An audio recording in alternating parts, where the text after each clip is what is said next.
Tonight, I will be your guide as we embark on a journey to the coasts of ancient Greece to explore the tale of Jason and the Argonauts on their nearly impossible quest to retrieve the Golden Fleece.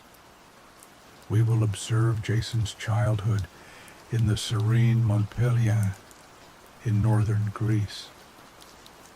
Before we begin, however, let us take a moment to unwind and find comfort in the place that we are in here and now. Close your eyes and allow yourself to sink into the mattress beneath you. Here and now. There are no obligations. There is no to-do list. Here and now. You can simply be by lying there, relaxing, and listening to the sound of my voice as we embark on this soothing, safe journey together. You are starting to rest. Feel the comfort of the plush bed and the pillow cradling your body, giving you a place of rest that you deserve. For a moment, imagine that your bed is not in your room. Instead, your bed is in a forest somewhere. You can hear the sounds of the forest all around you, a soundscape that lulls you closer towards sleep. There's the sound of the leaves rustling overhead, brushing against one another. The wind whistles through them, carrying their fresh, bright aroma onto distant horizons. There are ferns that your bed is nestled between, ferns that ebb and flow with those same gusts of wind in part as forest animals scurry through them on this brilliantly warm, sunny day. And overhead, you can hear some of those forest animals. Birds seem to be composing a symphony all around you, singing their spring songs into the universe with no reservations, no hesitation. They are not singing for anyone but themselves, filling the air with their joy, their life, their music. The happy chords of their melodies relax any tension and heaviness of the day that you've been carrying in your muscles. You feel lighter, as light as their song. Then there's the way the forest around you feels. Your hand dangles safely off the edge of the bed, mingling with those bright and beautiful ferns that sway in the wind, kissing and tickling your skin as the breeze urges them toward you. The soft, fuzzy leaves feel like a gentle massage against the end of your fingers, moving in a slow rhythm as that wind winds its way through the forest. Overhead, the sun shines down on you, filtering through those tall, vibrant trees overhead and leaving a mosaic of natural light and shadow across your skin. Your eyes are shielded by a sturdy branch that keeps the sun out of your eyes, and yet you can still feel the kiss of the sun on your cheeks and face. The warmth of the sun reminds you of sunny childhood days spent wandering the woods, fields, and meadows, causing a sense of peace and serenity to wash over you. It's like home, bathing in the sun like this, in your cozy bed, miles and miles away from the world. You feel the sun as it warms various parts of your body, wringing any tension out of them. It starts on your face, on your cheeks, neck, and jaw. You feel the muscles of your face and your tongue relaxing. You feel your teeth unclench, allowing your ears and jaw to let go of any harshness or pressure. You feel your shoulders fall away from your ears, giving your neck the room it needs for a comfortable night's sleep. Then you feel the sun warm your chest. You feel your heartbeat slow to a natural, easy pace. You feel your lungs expand as you breathe a little deeper as that cool, fresh forest air fills and nourishes your body. The sun warms your arms and your legs. Your hands unclench and your legs sink deeper and deeper into the mattress, being cradled and comforted more and more, until finally your whole body feels as though it is being embraced by your bed and cared for by the nature that is all around you. Now that we have taken the time to relax and find comfort in the place that we are in, here and now, let us begin our story. Jason didn't have much in the world. Once, he had been free to roam the beautiful landscape of Thessaly. He could meander through the meadows as the flower-tinged breeze washed over him, revitalizing him and reminding him of the beauty that could be found in nature. He could look up at the towering cliffs and rock faces, marveling at their height and grandeur. When he was younger, the world was full of potential for him, and his future was bright. But the lure of power and the quest for it was constantly on the minds of the people of ancient Greece at the time, and Jason's half-brother, Peleus, certainly had it on his mind quite a lot.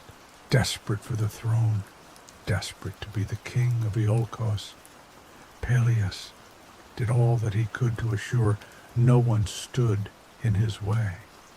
He banished his other brothers and half-brothers, sending them to faraway territories where they would be unable to interfere with his quest for power. Peleus didn't trust that if he banished Aeson, he would stay away. So instead he decided to keep Aeson close by, to keep an eye on him.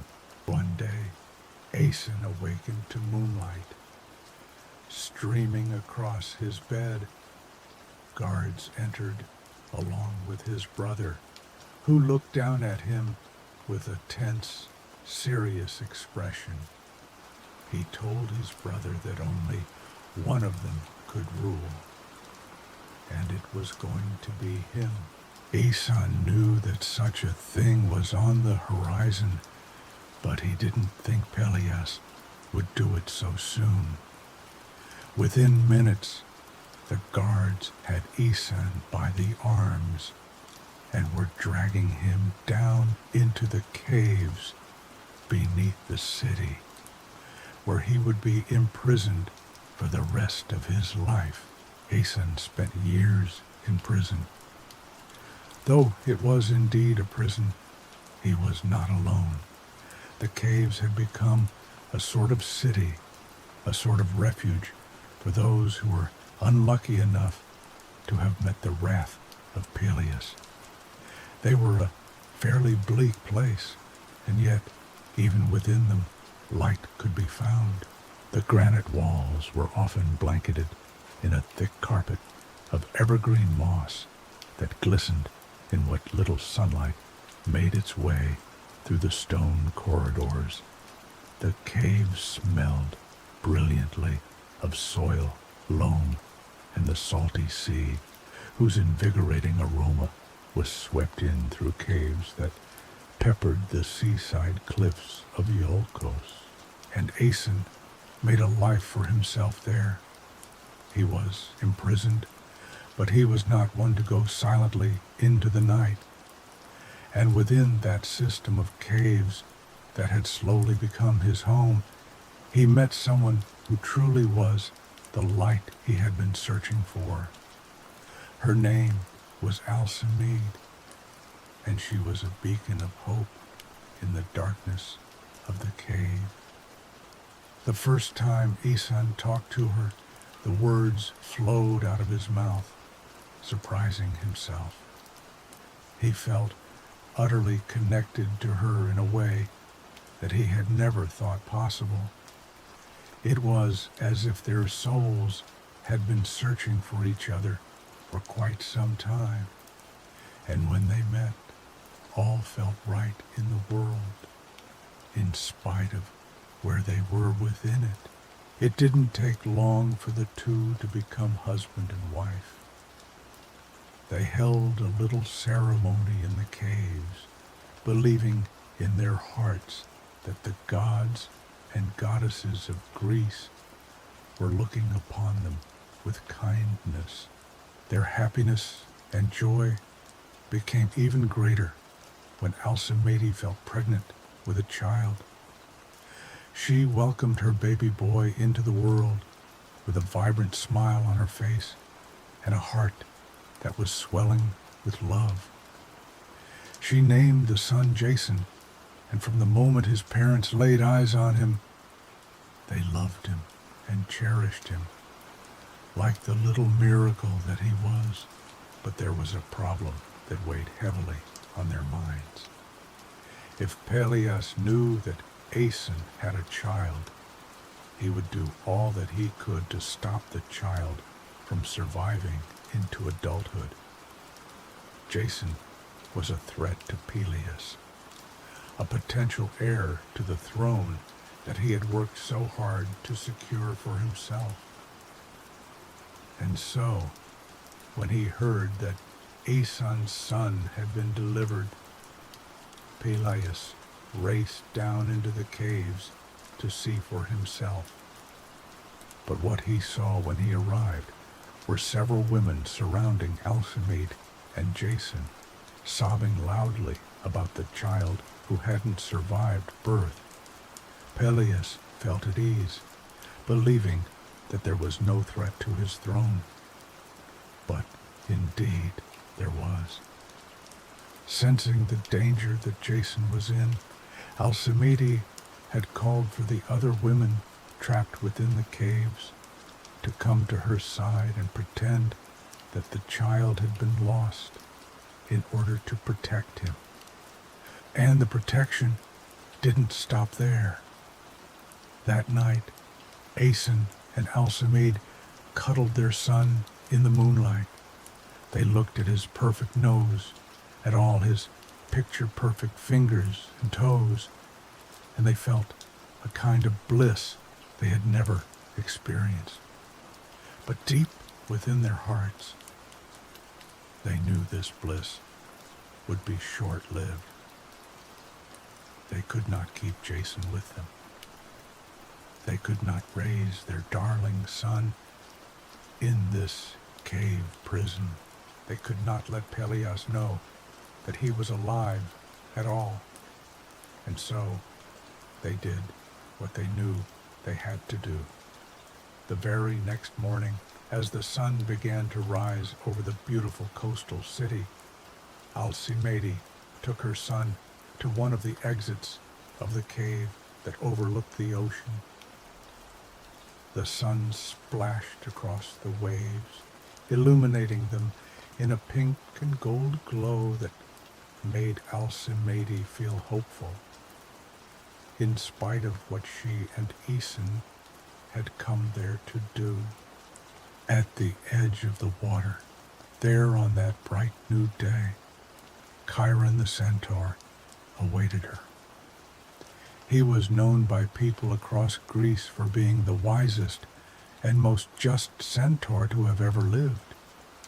If Alcimede was going to give up her darling boy, she wanted him to be with someone who would raise him well, someone who could pass down good lessons to him and fill his head with kindness and knowledge. and Chiron was the perfect fit. He was known to be a good mentor to the youths, a father figure to several of them throughout history. Chiron took the young child in his arms and gave Alcimede and Aeson an encouraging smile. He promised to keep their son safe and to ensure that, when the time was right, he was ready to come back to be with his family. With that, Chiron set off to his home with the young Jason on his back. To Chiron's surprise, Jason did not cry. He did not make a sound. He stared at the clouds and the trees as they whipped on by in a soothing flurry of color and texture. It was as if the baby knew that this was what was right for him, that this would allow his future to unfold as it was destined to. And so, Jason spent his childhood with Chiron, high atop a mountain. It was a beautiful and happy home, the kind of home that many people dream about. In the mornings, Jason would awaken to the sounds of the mountain birds singing their soothing song to the universe. He would make his way to the river and wash up, allowing that brisk water to course down over his well-rested body, infusing him with a newfound energy and the promise of the day. Then he would spend the morning wandering the fields. Often he would bring a loaf of bread and a few slices of cheese with him. He would meander through the meadows full of flowers, gazing around in awe at the beautiful world around him. He had always felt connected to nature, had always felt in touch with it. So being raised out in the wilderness like this, far away from any cities or any corrupt leaders vying for a throne, just felt right. By midday, Jason would sit down with Chiron and any other students that were cycling through under Chiron's mentorship. Chiron taught him everything he needed to know about the world. He taught him about survival, about cooking, about art, about music, about combat, about politics and philosophy. By the end of every lesson, Jason would practically have stars in his eyes. Chiron was a being who truly understood the world for both its beauty, its sorrows, and its potential. Learning from him was like learning from an all-knowing God. Jason spent all of his childhood learning from Chiron, and he never tired of hearing him speak. His childhood was the best anyone could ask for. A childhood full of knowledge, exploration, acceptance, and understanding.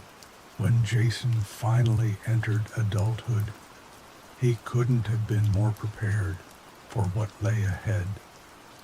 He had known from a young age that he was the son of Aeson, that he could one day claim the throne of Iolcos for himself and redeem his father, and soon he was ready to take that journey. He was strong enough, wise enough. He had proven himself in several battles, tasks, and trials, and Chiron knew that he could no longer keep him in the mountain refuge. Jason was an adult. Jason was ready to become the king of Iolcos. But back in Iolcos, Peleus had been concerned for quite some time. Even though he believed that Aeson and Alcimedes' child had died, there were still some worries dancing around in the back of his head. He was no longer a fighter. He could not battle for his throne, nor did he want to. To soothe his fears, he called upon an oracle to tell him the truth, to tell him if his concerns were at all warranted.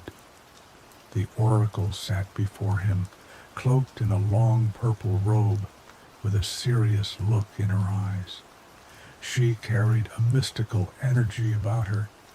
She closed her eyes as the messages about the future and the past washed over her in a powerful wave.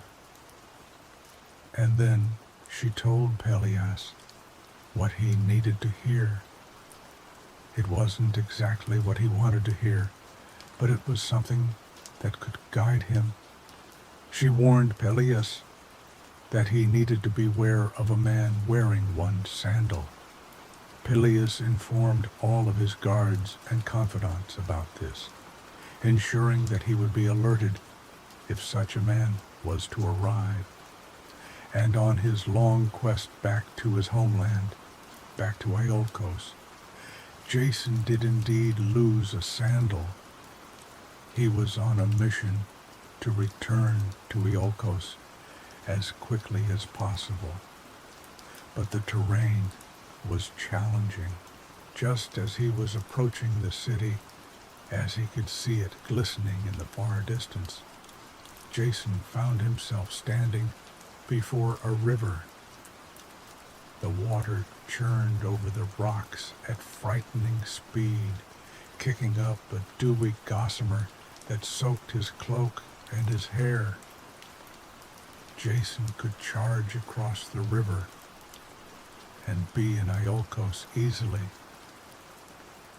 But there was something that stopped him. Standing on the edge of the river, looking across with a forlorn expression, was an old woman. She hunched over a walking stick as she wobbled toward the water.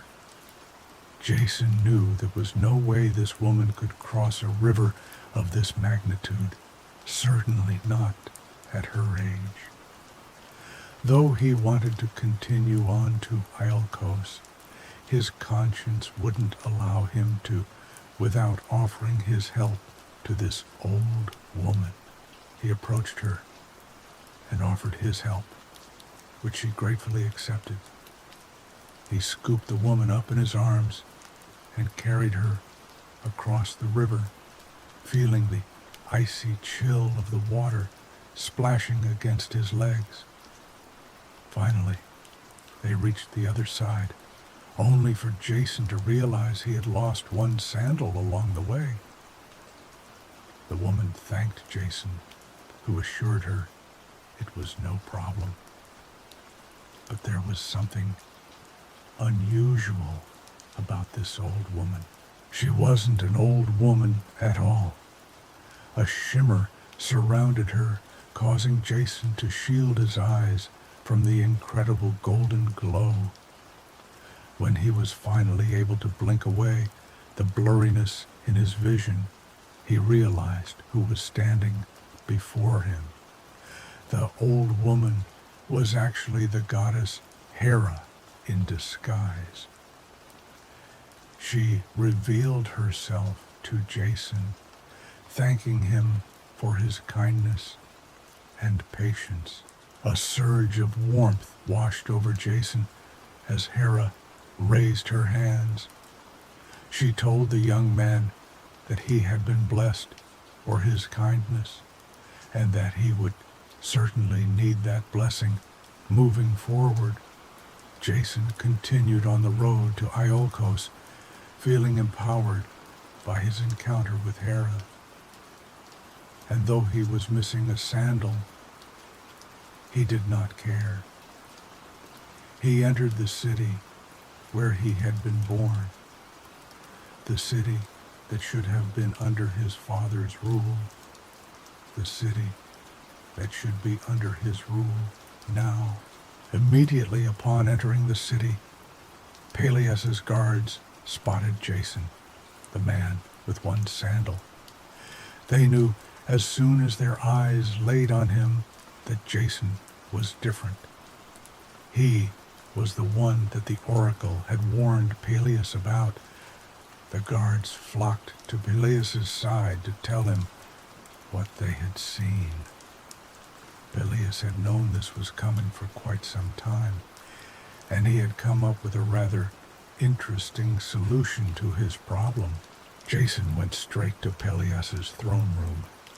He was not there to surprise Peleus, or to wrestle his throne from him by any nefarious means.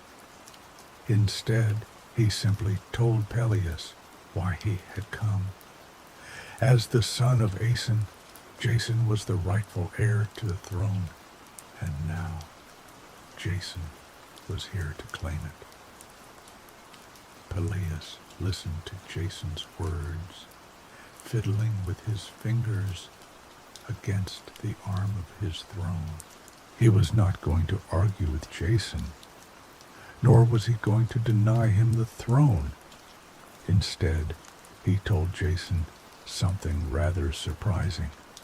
He told him that the throne was all Jason's, as long as Jason could retrieve the Golden Fleece. The Golden Fleece was a much sought-after item in ancient Greece. The beautiful fleece was that of a golden-winged ram named Chrysomalis, whose fleece was glowing with matted skeins of gold. The fleece represented power, royalty, and fame in ancient Greece. It was something that only a true king would possess, and if Jason was to be a true king, he would have to claim it for himself. The problem was, the Golden Fleece was far, far away from Iolcos, across a treacherous sea in Colchis, with dozens of obstacles in the way. And once Jason would arrive at Colchis, where the fleece could be found, it wouldn't be the end of his journey. The fleece belonged to the king of Colchis, a man who would surely not let it go without a fight. Jason wanted to take the throne more than anything, not just for himself, but for his father, to right the wrong that had been inflicted on his family all those years ago.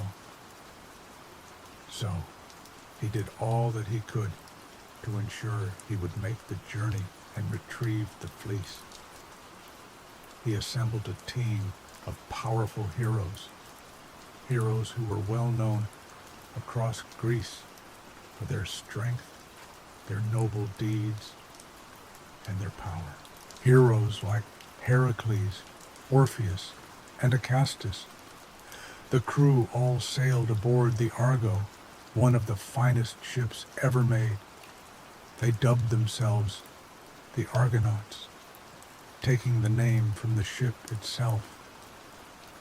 When the day came for them all to set sail, they waved goodbye to the people waiting on the shore and set off across the sea full of magic, mystery, and struggles. But Jason was not afraid. He knew that Chiron had raised him well, and he knew how badly he wanted to uphold the task that had been given to him when he was a newborn. He was going to reclaim the throne. The journey to find Colchis was a long one, and there were several stops along the way for the heroes. They settled on the island of Lemnos for quite some time, an island full of women who had been abandoned by their husbands. The women swarmed the Argonauts, and for several months the men enjoyed the women's company, fathering children with them and keeping them company day in and day out as the sun rose and set on the island. Heracles, however, did not partake in this behavior. he urged the heroes to continue onward toward the horizon, to find Colchis no matter what it took. One day, the heroes found themselves in the court of Phineus of Salmydessus. The poor man had been cursed by Zeus to have harpies, which were half human and half bird, steal any food that was put out for Phineus, and as a result, Phineus was starving. Feeling pity for the poor man, Jason slayed the harpies that were stealing his food, allowing him to eat, to be well again. Grateful for Jason's help, Phineus revealed a secret to him. There was a single passage to the Black Sea coast where Colchis was located, and it was fraught with trouble. The clashing rocks were a pair of rocks at the Bosphorus that formed a narrow natural strait leading to the Black Sea. These two massive rocks would collide against one another any time that a ship passed between them. Jason and the Argonauts knew that passing between the clashing rocks would mean trouble, but they didn't realize how easy it would be to make it through with one simple trick. Phineus told them that when approaching the clashing rocks, all they had to do was release a single dove. If the dove made it through the rocks, then they were to hurry and also pass through. But if the dove did not make it, their passage through the rocks would be ill-fated as well. The Argonauts reached the clashing rocks aboard the Argo and released a stunning white dove. They held their breath as the dove flew through the rocks and emerged on the other side unharmed. They rowed with all their might, making it through the rocks themselves soon after.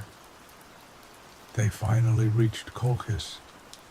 The city along the water was stunning, bathed in the glow of sunlight, radiating off calm sea waves. However, the king within the city was far from calm. When Jason demanded the Golden Fleece from him, the king told him he would have to complete 3 tasks to earn the Golden Fleece. First, Jason had to plow a field with fire-breathing oxen that would surely burn him to a crisp. Then he had to sow dragon teeth into the soil. Then he had to overcome a sleepless dragon to retrieve the Golden Fleece. Jason was uncharacteristically defeated by these tasks. He had come all this way, and still he felt that the fleece was further away than ever. However, still remembering his heroic act of helping Hera cross the river, Hera smiled down on Jason. She worked with Aphrodite to make Medea, the daughter of the king of Colchis, fall in love with Jason. Medea was instantly enamored with Jason and worked with him to ensure that he could overcome the tasks her father had set for him. First, she created a balm for Jason that protected him from the flames of the fire-breathing oxen. As he walked along plowing the field, not a single flame brushed his skin or burnt him. Then she warned him of what the dragon teeth would become. As soon as Jason planted them, they would sprout into Spartoi, meaning sown men, a skeleton-like army of warriors fierce in battle. But Jason was prepared, for Medea had warned him of the Spartoi's existence and of how to defeat them. He simply threw a rock at the horde of Spartoi. Unable to find where the blow came from, the warriors attacked one another. Jason didn't have to land a single hit. Finally, it came time to get the Golden Fleece from the sleepless dragon, perhaps the most challenging task of all. But Jason was well prepared. Medea gave him a herb potion that would cause the dragon to sleep. With one simple spray, the dragon fell into a powerful slumber. Jason grabbed the brilliant Golden Fleece from him. The weight and beauty of the fleece in his hands was nearly enough to bring him to tears. He and Medea set sail for Iolcos, where Jason would finally be the king. They threw a festive celebration for Jason's return and to celebrate his accomplishment. By that time, Jason's father was frail and old, wanting to celebrate with him, wanting to see that all those years were worth it. Jason begged Medea to take some years of his own life and give them to his father. With the powerful magic she possessed, Medea did just that, revitalizing Aeson and allowing him to reunite wholly and fully with his son. The two looked over the city with Medea by their side, knowing that all the hope they had held, the promise of a bright future, it was all for a good reason. I hope you have enjoyed this sleep story. It has brought you a night of peaceful, relaxing sleep. Please join me again tomorrow for another sleep story. Until then, sweet dreams.